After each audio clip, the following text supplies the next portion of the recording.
Otona beektuati si dhabee jiru nakkanaan taane anumaan beeku maan argine deemu kee malee jaalala dheebuun bargaarii miti maqaafuun tolu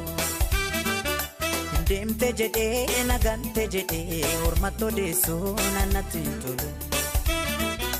Otona beektuati si dhabee jiru nakkanaan taane anumaan beeku maan argine deemu kee malee jaalala dheebuun bargaarii miti maqaafuun tolu deemte jedhee wallolle jedhee hormattoo deessuun annatti tolu gatteen deemii narraa fagaatte waan hin beekin natti mufatte